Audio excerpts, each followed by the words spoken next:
Welcome back to the Jaya Monolith Masterclass. We have successfully mapped the foundational pillars of reality. Now, we enter Phase 2, the mechanics of consciousness. To master the mind, we must first understand its speed.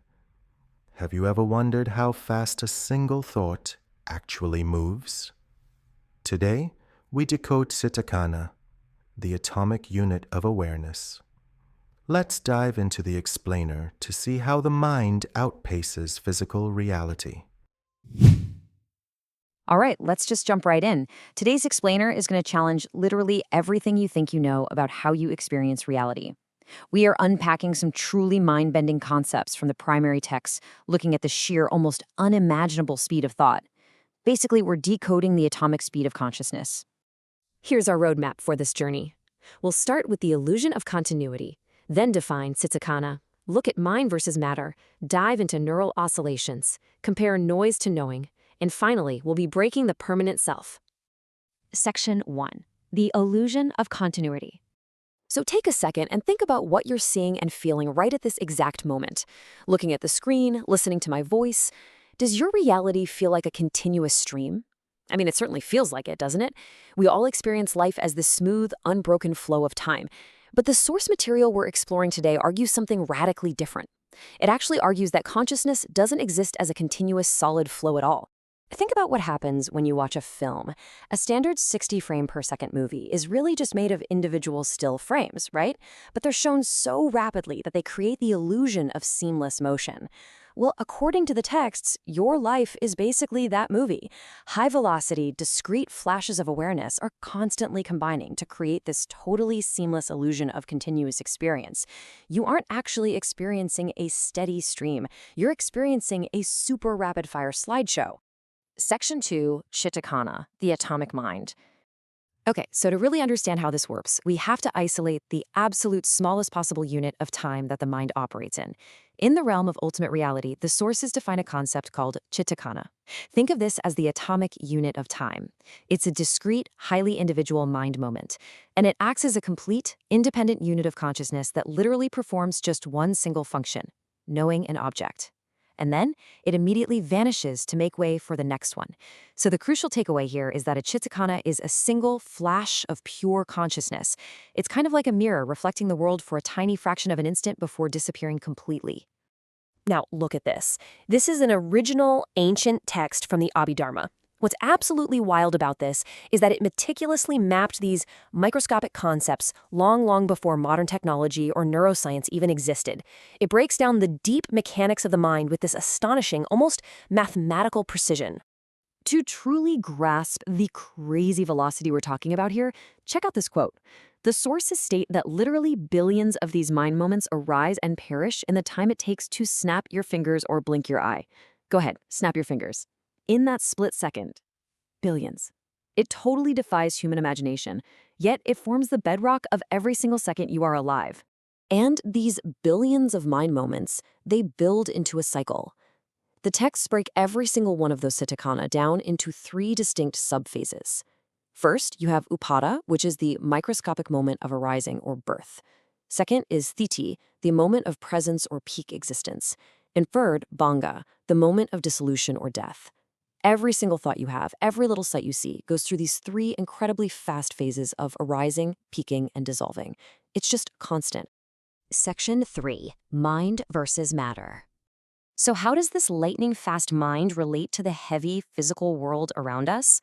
Well, the sources reveal a pretty startling ratio, 17:1. This represents the sheer speed difference between the mind, which is known as citta, and matter, known as rupa. Let's put that into perspective. The lifespan of physical matter is literally 17 times longer than the lifespan of a single mind moment. Think of a camera shutter. If your mind is a shutter clicking at 1,000 frames per second, physical matter is a slow-moving subject that stays perfectly still in the frame for 17 of those clicks before it finally changes. This perfectly illustrates why the mind is the ultimate leader in our experience. For every single physical change in your body or the environment, your mind has already processed it, reacted to it, and perished 17 times over.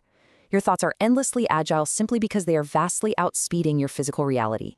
Section 4. The science of neural oscillations. Now let's pivot for a second and compare this ancient framework to the actual biology of the brain. Modern science has revealed an immense biological flicker rate. We've got about 86 billion neurons in the human brain, and they communicate using electrical impulses called action potentials. These impulses are incredibly fast, lasting only 1 to 2 milliseconds. Because of this, just a single neuron can fire hundreds of times in a single second. When you have 86 billion neurons and a huge chunk of them are firing simultaneously, the total flicker rate of this biological base is just staggering.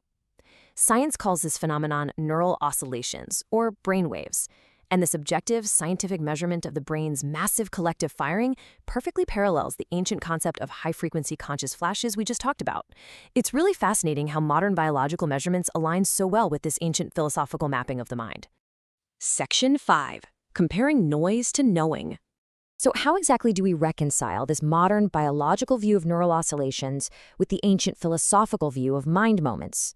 Well, neuroscience measures neural oscillations. That's the objective, physical reality, the chemical and electrical noise of the brain, tracking those action potentials in the millisecond range. But the primary texts, they measure something a lot deeper, the Cittakkhana. This measures the subjective knowing itself, the actual lived experience of consciousness. And it suggests a granularity of time that goes way deeper than our current biological tools can even measure.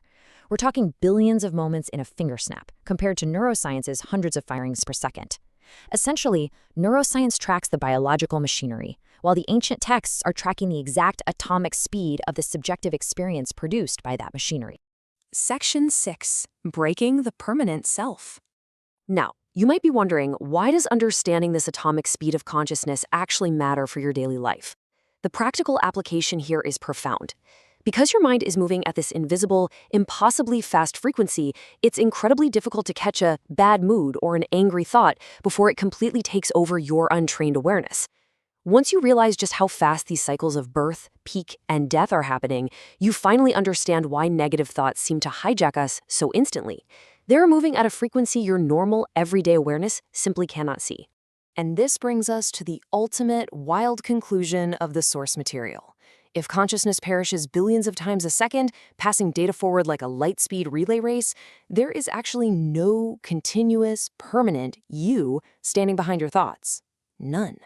The continuity of your identity is just an illusion created by sheer incredible speed. So, I'll leave you with this. If your mind is literally perishing billions of times a second to create the seamless illusion of continuity, who is the permanent you watching this explainer right now? Is there a permanent you at all? I'll let you ponder that deeply provocative thought. Understanding this speed is just the first step to truly mastering the mind. Thanks for joining me, and I'll see you in the next explainer.